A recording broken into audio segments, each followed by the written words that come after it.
We're the Bun Sons, Riley and Owen. You're tuned in to Stickers and Scuffs with Cam K and our dad, Graham Bunn. We're true Canadian race friends who proudly support Laps for MD. Laps for MD is a racing charity whose drivers donate $1 for every lap they lead during the season.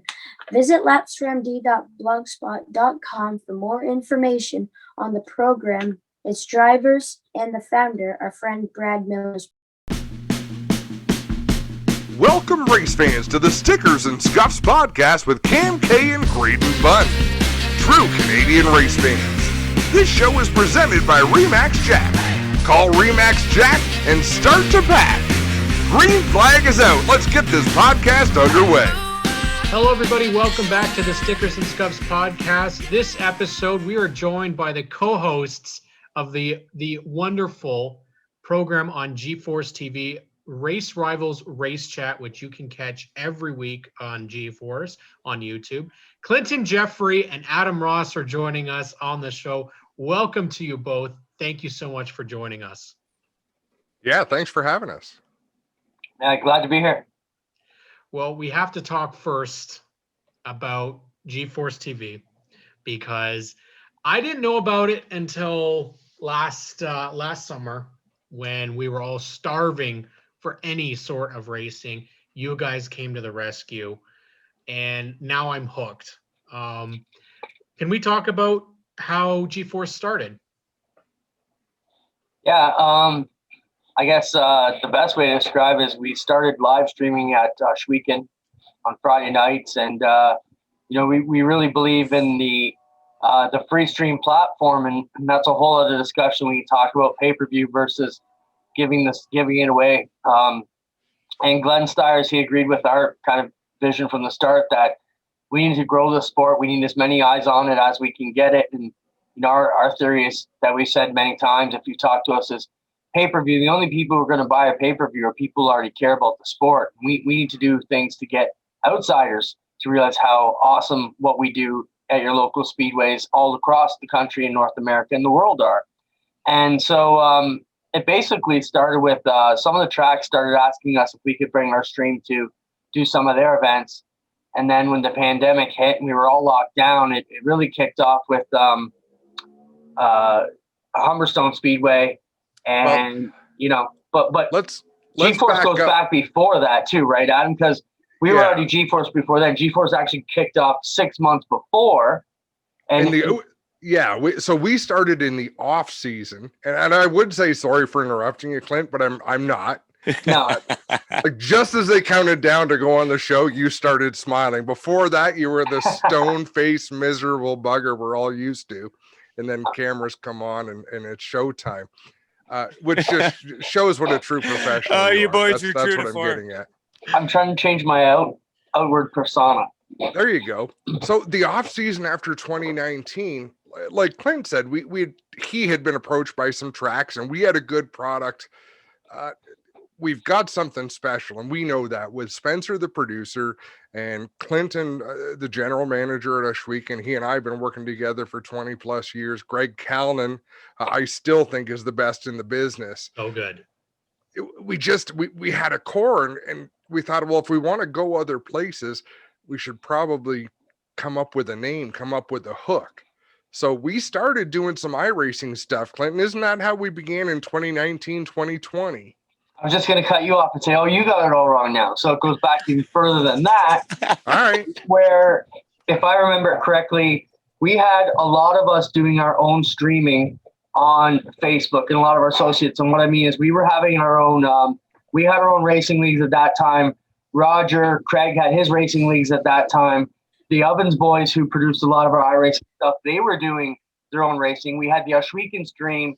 And we all realized that, if we got together, and it was kind of you, myself, Greg, and Spencer brought it all together with Glenn helping us. And we said, listen, if we can all pull our, collective viewers together on one platform and get everybody congregating in one place, and the adjective or verb we've used quite a bit has been cross-pollination. So, that's kind of been the core mission of GForce, is to get everybody to see each other's product instead of everybody on my Facebook page and everybody on their Facebook page, and then on our Facebook page, it just made sense to pick a name that, you know, kind of oversaw it all.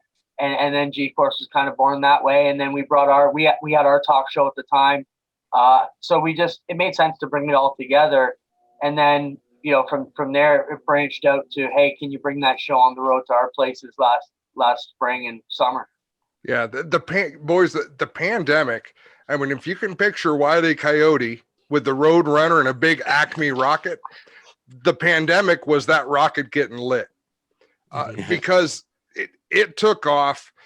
We wouldn't wish the pandemic. We certainly don't like the situation that we're in, Right. but for what we had going on, it was right place, right time, and things just came together that we're more fortunate than anybody. I know we get thanked a lot by fans, but we're more fortunate than anybody that we were able to go around Ontario and present some really good racing. Yeah, I think the other side to it is, at the core group of us, we are all major race fans and want to see this sport be bigger than it can ever be. And I think, you know, that goes back to the pay-per-view versus open stream. And right from day one at Ohsweken, we said it's got to be open stream. I mean, I've had tracks come to us already this year and say, hey, can we charge a few bucks? But it's really not our core mission. I mean, you know, I think our attitude has always been, let's look at what the major sports do. What did baseball do? What did CBC do with NHL back in the Maple Leafs in 1952 when they first came to them? And I like to tell this story a lot. Is, you know, CBC came to the Leafs in 52 and said, we're going to give away every home Saturday game on national TV. I'm sure their management thought, well, why would anybody buy tickets if they can sit home and watch it? But look where the Leafs are now. So we kind of took that major league mentality, like, let's find a way to put it out there. Let's get great corporate sponsors like Pinty's, like Lucas Oil, who we've dealt with in the past. Coca-Cola was a big sponsor for us. The type of major brands, Case IH is still with us. And then we have a lot of great local supporters, guys like Jason at Burger Barn, who do a lot for us. Dan Nanicoke with Nitro 54, Core Pack, John Brush. So we had a lot of supporters who would get behind putting this out there because they love the sport too. And our theory is, you know, we could get a couple hundred people to pay for a pay-per-view on a Friday night, but when we can turn around and get 32,000 views for a Merrittville broadcast last July that continues to grow, that's more than 30 times a regular night crowd for them. They see the value in that. And these are new people who may never have seen it. And just to finish up the thought, the cross-pollination is, last year we had APC fans watching dirt races at Merrittville and dirt sprint car fans watching iRacing from the States, and it all worked out, you know? It's so true, because it's exactly what happened with me last year. Is I was going to watch APC, and then all of a sudden it was super stocks that were being shown, and I fell in love with them immediately. You guys had modifieds, and then of course the dirt racing, which I had never seen, and now I want to go. I want this to be over so we can go and actually, you know, watch the races at the track. You know, it gives off that, you know, that hunger to be at the actual racetrack. You know, and one of the things that I really appreciate that you guys did was covering all of those things, because for me, I live in the city, I don't have a car, so it's not the easiest thing for me to do to get to the racetrack. So now I can actually watch those if I'm not able to get to the track that week. And it opens up the eyes for everybody. Graydon, what do you have to say? Well, first of all, Adam's no stranger to us, and at least in this context anyways, he's appeared on the show before. Clinton's a first timer with us, so we want to welcome Clinton in and congratulate you guys on the success of GeForce. But we have a quick cameo appearance here that the boys just want to bust plug for a second. Yeah, for sure. Hi. Hello. Boys, Hey, guys. how you doing? Good. How about you? I'm all right. Surviving. Thank you, Adam, for doing the voiceovers for our show. Oh, geez. Thanks for doing the show. Right? Yeah, guys, you're doing great. It's fun to watch. I'm happy for what little I can do to help. I'm happy to help, guys. The world needs more people passionate about the sport. Mm-hmm. And the younger you are, the better. I will say this before we get too far down the road, Cam, you need a stopwatch or something. Like, you need to put us on a timer because you asked one question at about 6:45 and 10 minutes later, all there was nodding because Clint and I we'll ramble for days. Yeah, it's true. I'm watching the time tick away. Oh, it's all good. It's just you're the boss, man. You got to cut us off and keep us. No, I on like track. the answers. Yeah. All right. Well, these boys, the Bun Sons here, just wanted to jump in and say hey to you guys and say thanks again, Adam, for what you did for us. No, not at all. Thank you guys, and you better send a note off to TikTok and get them paying for that hat on your head. I know Pinty's has provided some chicken, but once you're big and famous, people are going to pay you to wear that stuff. Owen's getting a bit like Michael Waltrip too. He's got to slouch down in the shot because he's getting really tall. You can relate to that too, Adam. I can so. Good to see you guys. Keep up the great work. Thank you. Thanks, boys. All right. Yes. So anyways, touching on all that and bringing it together, I mean, what we're trying to do, at least, and to your credit, what you guys do with GeForce and Fuel, like with Joel and TSN, there's only so much you can do with the box that you're in, and there's so many great personalities, and I'm being specific to the Pinty series here right now, but there's so many great personalities that just you can't capture in the time that you're in, and I hope that our spot is kind of a way to fill that void and sort of complement what you guys do. I mean, as we say, we're by no means media specialists of any kind, but from the fans' perspective, we're talking with these guys and you guys as well about things that we always want to be able to ask you guys. But when you guys are at work and in the office, so to speak, you guys don't have the time, and we don't want to badger you with stuff too. I mean, to get a picture with you guys when you guys stop and take a few minutes for that is a big deal. So, I mean, having this and you guys too, with the forum you provide, which is something I wanted to just give you guys credit for, with the Race Rivalz format, the screen format, which Spencer does with the live content and everything. It's just awesome. So good job to you guys. Thanks. I think Spencer's been a godsend for us. I mean, you know, I found it with music. I used to have a band, and you just get that one key person and you're like, wow, they lift our game so much. And Spencer's been that for us 100%. You know, he kind of keeps us in the box in a certain thing, but that's one thing Adam and I've always done is we just try to go out and do what we wanted to do. And, you know, to your guys' credit, I think there's a lot of merit in what you guys bring.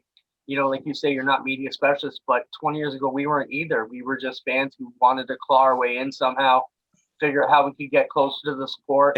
And then we were able to make it, you know, at different points in our career. I mean, Adam's not full-time in racing now, but, you know, does all right on the side with that. I'm fortunate enough that I was able to make it my full-time gig by managing Ohsweken. But no, and I think having the boys involved is great. I mean, from our first years, we used to have young announcers come up and try it. And, you know, I think how much farther along we could have been if we didn't start in our mid-20s, if we were at 13 getting coached. I mean, my kid's the same way Adam's kid went the racing way, but I'm trying to groom my kid to get behind the mic if you're going to be in the sport, because like my brother would say, I'll show you how to make money at the races, not lose it.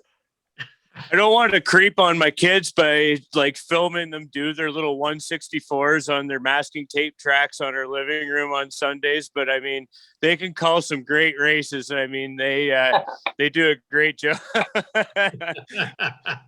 And you got to get your 10,000 hours in somehow. And if it's on the carpet with the Hot Wheels, go for it. I mean, you know, it's all laps. Yeah. 100%. The one thing that I love about the broadcast that you guys do with the APC late models, and even just in general what you did last year, which is something that we don't typically see, is Clinton, you actually go out onto the track if there is an accident. You did that a couple of times last year and actually go and pan in and show the damage on the car. It blew my mind, because I'm like, there's these multi-million-dollar, you know, operations with Fox and NBC. They don't even, you know, get out onto the track. Like, they don't even do that. Where did that idea come up from? I think it's brilliant. I don't know. Adam and I started doing. Adam was the first roving reporter, and I used to be in the tower, and then we kind of swapped roles halfway through the deal. I don't know. I just think the way I look at our style of announcing is, one, we just look at ourselves like two other fans in the grandstands, and that's why you'll find that Adam or Greg, they don't put on the announcer voice and, ladies and gentlemen, welcome to the race. We're just guys sitting there, and hey, if Adam's got to indigest you because he ate too many wings, we're gonna know it. You know what I mean? And a lot of other people are like, "What are you doing saying that on the air?" It's just we're just buds here, So for me, I grew up as Adam did in the race. My dad raced, and I'd sit in the grandstands as a kid and not know, okay, Dad's broken. Is he coming back out for the feature? Are we done for the night? We didn't have cell phones or nothing. So when I started announcing, I just thought, man, if I could deliver that little piece of extra action, and it's like you guys said earlier, we only have so much in the box that we can give. So this was something else we could bring to the deal by getting right up close, building relationships with the drivers to the point that we can stick a microphone or know when not to stick a microphone. I was going to say that. And then when video came into it with the streaming and we got mobile with the camera, it was just amazing to be able to show you guys. And our whole mission at GeForce is to show you guys another side of racing. I think that's one thing, Adam, you can attest to. We took a lot of pride when we went to places like Maryville, Humberstone, where they have 3 and 4 generations of fans, but they've never seen the Speedway from the camera angles we were able to bring them. So a guy who's been there since 1965, sitting in the same spot at Humberstone and Maryville Speedway, maybe never seen it from the infield or from the backstretch or from, the buggy cam where we're riding along with the pack. So, add to that.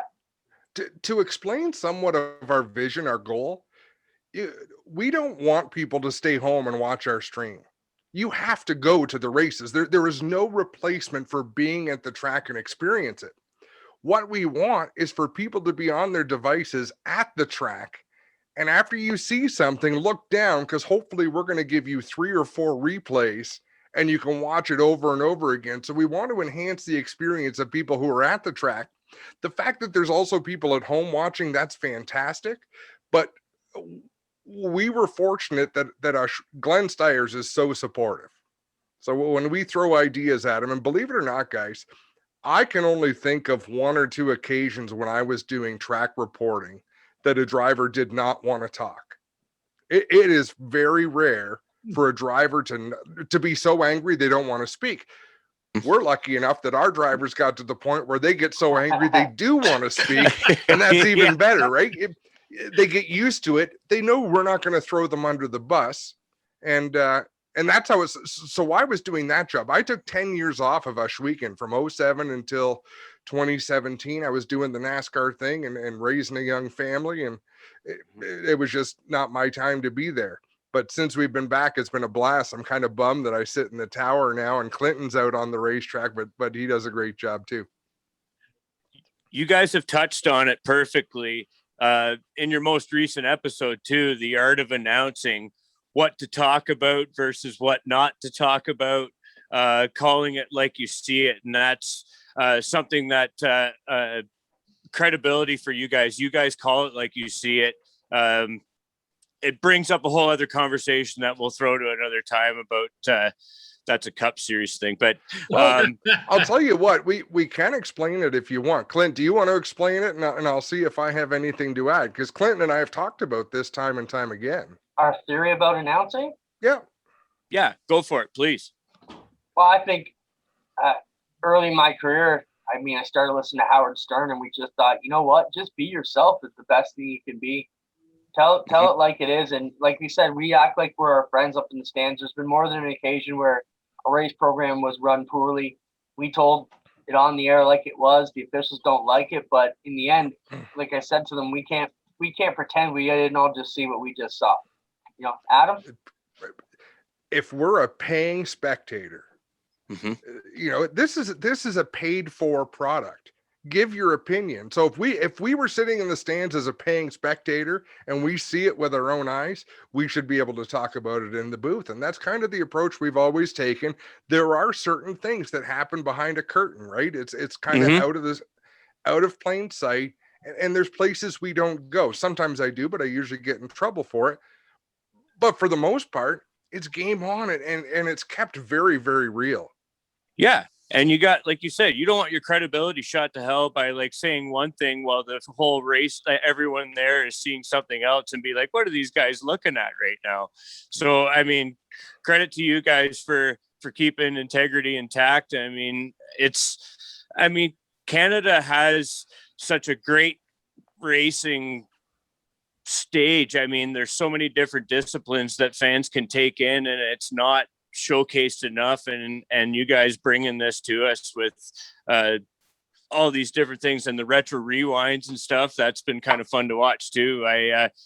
And your Race Rivalz shows too. I can't always catch them live, but I mean, I do try to watch them back. So, I mean, the more content, the better. I mean, for all of us that are sitting around and just itching to go. No, I think you're absolutely right. We need, like we said before, we need as many eyeballs on there as we can.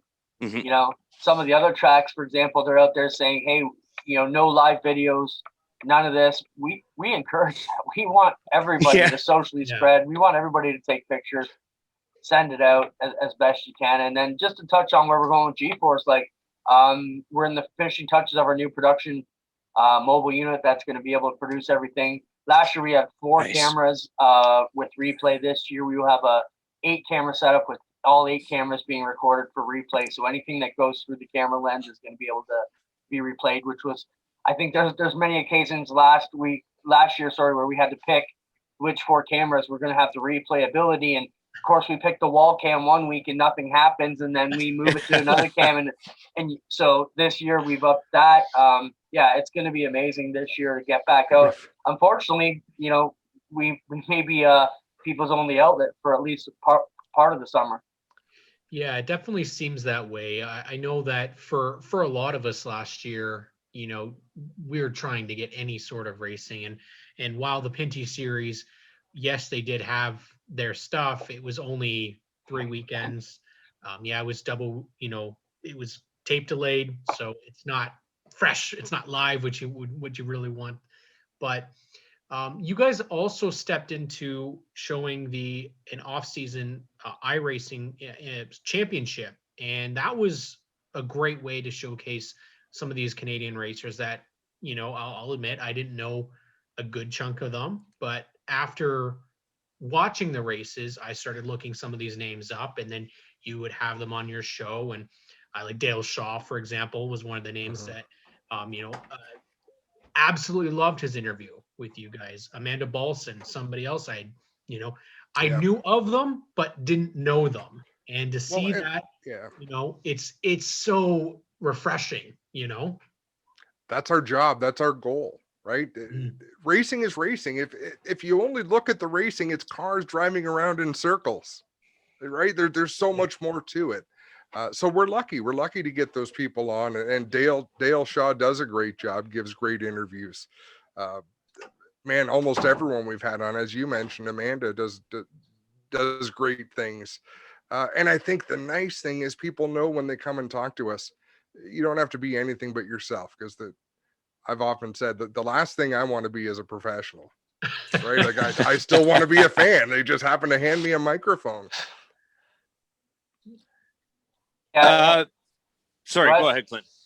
No, I was just going to say we're very fortunate to build the relationships we've had over the years in all levels of the industry, from, you know, track promoters to the drivers to the sponsors. We've just been very fortunate. I'm glad to let you finish that sentence, because with those relationships, you're kind of in touch with what's going on. Mark Rinaldi is a big player in getting the safe reopening plan happening for the tracks in 2021. You touched on it also in your latest episode too, about as much touchless inspections, like on-track incident safety from that standpoint. Can you talk about that, Clinton, from the track standpoint? Yeah, so, you know, we're having to work on new procedures right across the industry. And some of it was outdated. Like, there are some good changes that have come in. Right. You know, doing pre-registrations, having all the teams pre-register, and as we touched upon on our show, it eliminates the touches of the pen, the clipboard, the waiver at the back gate, the exchange of money. So if you can do all that online and then multiply that by, the 700 or 800 people we had on a regular night in our pits at Ohsweken, that's a lot of eliminating risk there. So things like, and then everything like we has become normal, or the new normal, if you will, plexiglass in front of all people serving, in front of all your windows, that types of things. We are fortunate a lot of the speedways, and I think this is one thing that may have been missed by the government or hasn't really been taken into consideration, is the sheer space we have to move people around, to do multiple gates, to do staggered gate times. And so back to the convenience of it, I think there are some good things. For example, last year we saw that tracks, for the first time ever from the promoter side, weren't just saying, hey, we're going to have this event and we hope enough drivers and fans show up to pay for it. We haven't got burned lately. And all of us were just kind of going by the seat of our pants, like any business does. But when you think about it back, like, wow, we were putting out $20,000 in purse money. Nobody could show up. 2 winners could show up, take all that purse money, and we don't have no money. It just worked out. But this was for the first time in my career as a promoter. You knew what the math was before you even got to the day. You knew what your payouts were going to be. You knew how much money you had coming in, because only that could come in the back gate. So there were some benefits to it that I think were really good. And as for the government, we got to work with them and keep pushing them through our MPPs and sending emails and calls. We're still waiting on news to see where we go, but there was a lot of benefits to the new procedures that I think are going to carry us forward and make things better. Yeah, I think we can all agree that, NASCAR doing what they've done down south would be beneficial for us up here, but then you see how kind of the way things have been handled, and it doesn't make, Graydon and I, we're not very optimistic, as much as we would love to be, that everything is trying. That everything's going to be hopefully on track. But as you mentioned, racing is outdoors. It is one of the, I would say, safer, events that they could put on. We've been to Jukasa, and there is tons of space at Jukasa for separating people in the stands and so forth. So there are things that they could do. As a track promoter, what's the fear, Clinton, for this year? Is it that we're not going to have any racing at all? Is it that you're going to have to, make those bigger adjustments to the track in order to accommodate those new rules, or is it something else? Well, I think, the first thing that comes to my head would be, just getting open. We certainly don't want to sit another year. We were very fortunate our weekend to attract a lot of new people to the sprint car and the dirt world from other disciplines. And, it's very important to keep them racing. That's why we went out and worked on getting the Action Sprint Tour strong, the Knights of Thunder 360 Tour strong, in case our weekend doesn't open, to give all our sprint car people a chance to go out and get some racing in. Overall, with my GForce hat on, heck yeah, we need to get racing. We have so much work and prep that we've done to get ready and to come back even stronger with GForce and our broadcast association with APC that, we want it bad. So it's frustrating to us. And on a personal level, we get paid. This is a job for us. So now as these weekends start to get chopped back, we start to lose income, and it starts to hurt us more than just the fan side. It starts to hurt the happy cash envelope, if you will. And and then the other thing, just I wish the government would see that our fans, and I've reiterated this to the Six Nations government, is our race fans are more passionate than anything. So you can put up rules that people will buy at the grocery store, at Walmart, but if we tell race fans this is what you have to do to get our sport going, they will absolutely abide. We'll have 100%, participation in whatever thing it takes to get to the races. That's where, whether you believe in the vaccine or not, I think a lot of race fans are saying, if that's what it means I got to do to take my fix, stab me 10 times. We're good to go. Like, whatever it takes. I had a conversation this past weekend with a sponsor, and a sponsor that owns a number of race cars, heavily involved in the sport. And we both got to the point where I said, a lot of races were held last year and none of them were pinpointed as spreader events. Right, that there was never any tracing that went back to this gathering of this many people. Thankfully, we have people in high positions lobbying those facts. Like we have people like Mark Rinaldi, Luke Ramsey, Tony Spiteri. There are people in the world who have some influence, who are doing what they can. And for the rest of us, we just have to make sure that we do what's best for the sport and get everyone back together again. But it's tough being patient. Clinton and I talked every day on the phone for probably years. And in the last 6 months, a couple of days will go by because all we do is bitch at each other. Like we're both on the same side. We both just want to go racing, but the frustration level is so high that it's draining. Have you noticed that, Clint? I have. I realized, oh man, it's like Thursday, and I think last time I messaged or talked to Adam was Sunday, and that's pretty rare.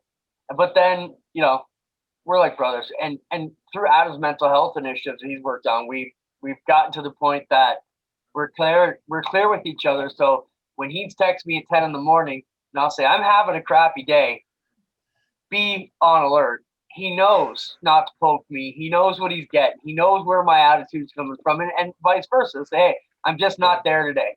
And I'm like, okay. So then instead of going into jousting mode, you go into kind of care mode. You're like, all right, bro, what's the matter? Let's fix you up today. And, that's been a big thing for us is communication on that level. We do love to fight, though, and we are on polar opposites of the political spectrum and many other things. I don't know how we got to be friends. We could never be friends. Clint and I are brothers because we wouldn't make good friends. That's a good way to put it. Somehow we have. Man, like listening to the last show you guys had with the vaccination conversation, I don't want to start a war or debate or whatever here now, but like I'm with Adam, man. You stick me with whatever you need to get me on an airplane, to get me on a sunny beach, to get me in a grandstand, to get me in a driving experience. I don't care what the hell, insert event here. Get me camping in a tent. I'll do it. I'm ready to go. Amen, brother. Let's grip it and rip it already. We've been sitting around for a friggin' year and a half now. Yeah, I don't disagree with that aspect of it. Yeah. In terms of the race teams, obviously you have a large contingent that hang out and race at Ohsweken. What's the belief in terms of how the COVID year has been on the teams? I know some series like the Oscar Hot Rod, they look like they're actually pretty prepped for having a pretty big field, which is awesome because that series, thanks to you guys for showcasing it, because man, that series is fun to watch. Clint, do you mind if I step in and answer that, Clint? Again, no. You can just. The thing with Ohsweken Speedway is there's many communities involved. So there's the racing family we all know, but when you go on the Six Nations Reserve, there's a lot of respect given back and forth. That community comes first. That community is a large part of the racing community. So there's a lot of involvement, but no matter what the race team is, I haven't heard anyone that said otherwise. There's a respect all the way around that. Until the council says it's okay to come in and go racing, people just understand it's not okay to go racing. And that's unique to Ohsweken, unlike any other place. It doesn't make it any less heartbreaking or any less frustrating, but the racing community around Ohsweken Speedway is a little bit different than the rest of the racing family in Ontario. I think Adam hit the nail on the head. The other thing I look at is, if we were a premier facility, if we were on the bottom of the barrel of the track scale, we were just hanging on going into this, I think you'd be in a lot more problematic. But we were coming off our best years ever at Ohsweken. We just come off live TV, and we were the only track in Canada putting out our live products right as the events happen. Simulcast some days on our stream as well. So that was major for us. We have better car counts than anywhere. The crates are the fastest growing division anywhere in North America. Glenn Stack continues to pour money into the place. We just put a brand new front stretching and back for Swollen for our Pinty's race.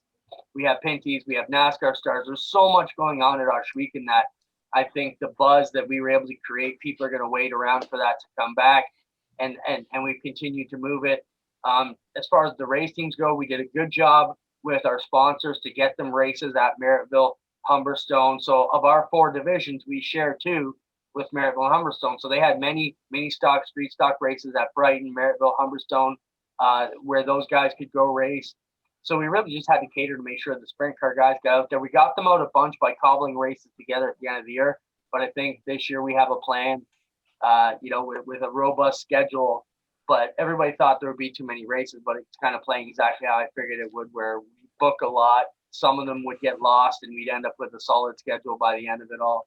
But I think to touch on what Adam says, the other unique thing about Ohsweken is, if we have a race at, for example, Delaware Speedway, most of the people from the London area, they live in that community, they come there. Or if we have a race at Merrittville Speedway, they all mostly are 80% are Niagara people that come from those surrounding communities. When we have a race at Ohsweken, 80% of our fans and teams are from outside of that community. So we're at a different ratio. So when you talk about mixing, different communities and people from different areas, we're the biggest mixing pot of them all right now. So that's why Six Nations a little bit concerned. We are certainly probably one of the biggest contributors to the Six Nations economy. When you bring a guy like Tony Stewart or Casey Kane or Kyle Larson in these outlaw events, and we've got 8,000 people that are camping for a few days, that all the gas stations, all the restaurants, all that they feel that, so they understand that. And I think one thing we have done, and that I'm super proud of as a non-Indigenous person who's been there with Adam for 25 years, is I think Ohsweken has done a great job of showing off how wonderful the Indigenous folks and the Native people are in Six Nations, and bringing that gap in and kind of dropping some of the stigmatism that came with the reservations from the outside people who've never been there. And you get there and you realize, wow, the people are so beautiful. They treat us so good. They're so happy we're here. And that's one thing from the core of everything we do at Ohsweken, from the ownership with Tina and Glenn, and from the management, myself, Doug Leonard, our whole team, is we get everybody leading with a smile. I don't care what they come screaming at you with. You start with a smile. Hey, they might break you down till you're fighting back. It happens. But for the most part, don't lead with the attitude. Make people feel welcome and welcome them to Glenn's backyard. And we're very fortunate. But like Adam said, we do have to be very respectful. I think all our teams get it. And they know when we come back, we're going to have VIP suites and new paved buildings and a better pit area. And it's going to be even cooler than it was when we had to stop. And to those lines, I think our sport in general is going to boom. I think we're going to have a huge boom when this is over. Oh, that's good to hear. That's really, really good to hear, because I think that was our biggest fear, and Graydon and I talked about this ever since the whole pandemic started. Graydon's always brought that point up, is like, it's on the Pinty side, you had such a great 2019 season. It was so good. And then all of a sudden it's like, this happened. And just like you guys said, you were coming off your best season, and then all of a sudden it's like this happens. Well, in a way, as horrible as this whole situation is, maybe giving everybody a reset and allowing people to take some time and hopefully rebuild and then come back even stronger. One of the things that you guys are doing that we were ecstatic when we heard the news, obviously we're talking about the Pinty's race. You guys were going to be the first NASCAR on dirt until, of course, that happened at Bristol. Darn. But how did that deal come about? And if you had to pick a dirt star to be in a Pinty's ride across any form of dirt, who would you guys pick? Adam, you go first with your pick, and then I'll tell the story and how the race came together. Wow. If I went first, I'm only going to talk about who I would like to see in a Pinty's car, and I'm going to give you 2 answers, because one is a shoe, and I want to see Stuart Friesen in a Pinty's car. Yeah, because he is pound for pound one of the best race car drivers in the world, mm-hmm. bar none. Don't care what you put him in. His personality is great. His respect for the sport is great. The history. In terms of selling tickets, I want to put Tony Stewart in the car, but before he does, I want to put some Rub A535 in his jock strap or something. Just get him right angry, and then send him out there to go win a race. I don't think we can even understand the level of entertainment he could provide if he was wound up to go out and drive those cars. You know, when the race came together, there were a lot of names that we had talked about who we would bring in. Obviously, Stewart was the first one that we made the deal with. He was going to race sprint cars for Glenn Stires too, and be a doubleheader there where he won the Outlaw race. So that would have been a big homecoming kind of for the sprint car fans to have Stewart running both. You know, we worked on getting Kyle Larson back, and Glenn Stires just made his recent association with Kyle last year and solidified that. So there's a chance there. Christopher Bell, possibly. You know, we talked to Haley Geegan too. We were on the cusp of making a deal with her team to come down, and we had a ride lined up with her. I think you're going to see a huge group of unknowns if you're not a Pinty's guy or a NASCAR fan. A lot of dirt ringers have talked about trying to make deals and get that together. So I think I'm sure it was going to be the biggest car count they've seen in a long time. I predicted 24 to 28 cars would have come out for that. And you know, Adam, was I off base to think every available car would have been rented for that event? You know, I think so. It's such a shame that the way the hype built up for that event, and the phones were ringing and messages were being sent in the background, people trying to form alliances to get support from people who understand dirt cars and people that could drive dirt cars. We'll be able to whip that tornado up again, but it is a shame that it didn't happen when it was supposed to happen, because I really think the timing of it was phenomenal. Yeah, I'm a little bit disappointed that we couldn't roll off the momentum of the Bristol race. It would have been nice that weekend to be pumping our stuff right alongside it, but we don't really have anything to pump right now. The deal kind of came together. Tony Spiteri, a few years ago, we started dragging him out to the races, and you know, we had talked about doing it even back when Alex Nagy was managing NASCAR. We had talked about running a test there to see if we could get it done, and then somehow Glenn Stires and I got called by the NASCAR folks to get together. So we all met in Burlington. Tony hosted us at his place there, and we just talked about the possibility of making the race happen. And you know, it was almost like buying a house. Most of the deals we've ever done has been like handshake. I'll call you, you call me. Takes 10 minutes. Adam and I are masters of the quick deals. I mean, it happened. Some of our biggest deals happen in 10 minutes. This deal was like buying a house. We had to leave the room, then they left the room, then we talked to them, and then they made an offer. We countered. It took all day, literally, but by the end we agreed to a structure, and then we had to have a test. So we brought out DJ Kennington, and him and Andrew Ranger came out and turned a bunch of laps. And right away we knew, yes, lap times are down. That's the thing. Oh, they're slow. Well, yeah. It doesn't matter. They're not going to be fast in the sprint car. But the entertainment value of 24, 28 of the best all going out there and putting together under the lights at Ohsweken, it's going to be amazing. And I think you're going to see what we saw with the Bristol dirt race was it's not about dirt ringers, right? Adam, it seems like the familiarity with the cars, it has just as much to do as the surface. And more so, it's not about a dirt race car. You know, I saw on social media people, well, why didn't you put them in dirt late models? That would ruin it. Put them in the stock cars that they ran at Talladega or at Watkins Glen. The look, like, have you ever seen something like that? The start of that race, to see them coming off the corner and the dirt flying, it was emotional. Yeah, it's a spectacle, right? Like, I mean, it's the same as the conversation of stock cars on street courses. The traditionalists say, yeah, it's not supposed to happen, but that's almost the beauty of it, because it isn't natural or whatever. It's awesome to see the guys that wheel those cars, guys and girls, that wheel those cars, do their thing regardless of the surface. I want to see snow. Damn it. I want an ice track. Yeah, let's get but can I I'm going for interject? my NASCAR license. If anyone's ever been to Daytona, and seen the original Daytona 500 course, which was half on a beach and half down Main Street. Well, it wasn't Main Street, it was A1A. Yeah. So don't tell me these cars don't belong in the streets. Hell, some of them belonged in the ocean because they got a little bit loose in turn 2. Stuff happens. Like that's as literally as deep as the roots get, right? I mean, exactly. It doesn't go any deeper. Yeah. And I can't, I'm new to dirt too, Clinton, for what it's worth. And you guys have my ticket money. I was probably one of the first that bought and paid for them when I heard the announcement and the tickets were on sale. So, touch wood, we're allowed to go and we can get there because I can't wait.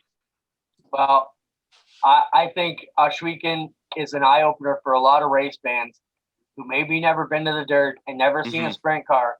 And you think, oh, I like pavement street stocks, and then you see a sprint car rip by the fence at 175 kilometers an hour, and then they get together and he flips like 13 times right in front of you, and the driver gets up and goes, "That was like awesome! It's like a roller coaster." You're like, "What did I just see?" And that's, I mean, just the excitement factor. I think it goes back to that cross pollination. We're going to turn a lot of our dirt fans onto the Pinty side of things, and a lot of vice versa. I have a diploma in horticulture, so I love your cross-pollination analogy. It's great. There you go. The dirt specialist right there. Yeah, you got it. We you know, for me on my side of things, Rico Abreu would be my guy. I would love to see him. He got kind of only 1 year in trucks, and I've only seen, like I said, a bit of dirt racing, but I know that guy's, you know, he's pretty good. And I believe he's raced at Ohsweken before. You know, so like we're psyched, really. I think most of the Penny Series fan base is as well. You know, that's what I'm saying. It's hard to seem to convince the racing fans down south that, oh, street circuits are amazing. Watch the Penny Series. Dirt racing is amazing. Just watch any dirt race. Now, for me, Clinton, I'll be honest, I couldn't watch those cars because I'm always afraid that they're just gonna, you know, do something crazy. Well, they are. Yeah, they are. Right? And so every minute it's like, oh geez, you know. So I watched the Chili Bowl for the first time this year, and it was like, I can't watch this. Like, they're gonna best drivers in the world, right there. Did you realize how big the carnival was when you walked in, Cam? Like you know, you're being introduced to dirt racing, and then more specifically the Chili Bowl, which is a different animal altogether. Once you get inside of this sport, this lifestyle, there's a lot to take in. Oh, it doesn't stop though. It just like it gets bigger and bigger and bigger, and you're just like, man, I want to go here, you know. And then you realize, you know, you kind of need money for that. But Clinton, Adam, we want to thank you guys for coming on the show. We could literally chat for 4 to 6 hours easily, but you guys have a show to do. So we want to thank you guys for coming on the Stickers and Scuffs podcast. We really, really appreciate it. Make sure anybody tuning in to our show, got to tune in, subscribe to GForce TV if you want good quality content every week. Not only that, those two guys on the screen below me right now are hosting a show called Race Rivalz Race Chat. It is one hell of an entertainment segment for me. First off, if you want to learn about Canadian racing, but they also cover racing down south, cover topics. How can we follow you guys and Ohsweken Speedway as well this year? And if you were be able to chat about some of the interesting events that we're supposed to have on GForce this year. Well, I'm gonna beat Clint to it. If you want to follow us, go to GForceTV.net, because nobody can spell Ohsweken right. So once you get to GForce, you can see how to spell Ohsweken and follow all the socials that way. GForceTV.net. That'll get you all the content. And like you say, subscribe. It's free. All you're going to do is get notifications when there's great racing coming on. Yeah, Adam said it all. You know, make sure you subscribe and click the bell icon, as Greg would say, and make sure you're there for all the action, because we plan on having a great event. We're going to cover all 10 of the APC series. We can maybe let a little bit of cat out of the bag. APC management is planning on getting all 10 races in somehow, some way, and we can leave it at that. So I don't think they're gonna the canceled events. They're gonna try and reposition them. The ones at the end of May. So that's great news. We'll be there for all 10 of them. We're going to be there for at least 10 of the Nights on Dirt Action Sprint Tour combined events, where we're going to bring crates and 360s live on a lot of the nights that we're not out live with the APC series. So we're excited about that. Ohsweken every Friday will be live if we can get open.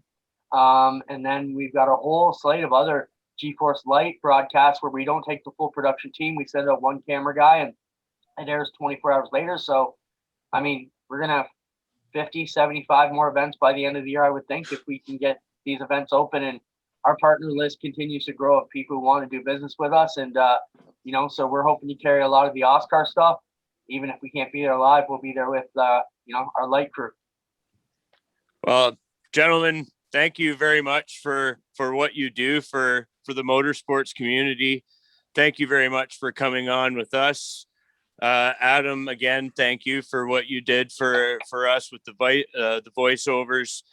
These crossover things have been kind of fun for us. We did it with Bryce and Steven, the Can Race boys, just recently with Nags and Mark Misporn, and now you guys. So this has been fun to kind of cross over and we all sort of pull in the same direction and bring awareness and get everybody fired up for hopefully a really great racing season. So thank you very much, guys. Yeah, cheers. Thanks for having us. Is this where I would say, why were we the third on the list? Like, why was Alex and Mark before us and the Can Race boys before us? What's going on here, guys? We're just hitting our stride now. We're Okay. stretching our legs, getting the bugs worked out here. We're going to bring people around for the second round here again, too. I got a request. I want you guys to figure out a way that we can go up against Alex and Mark and go up against the Can Race boys. Some sort of a format. I don't know what it is, but reward wit and foul language. And I promise Clint and I will win. Oh, man. I don't know. This might be tough.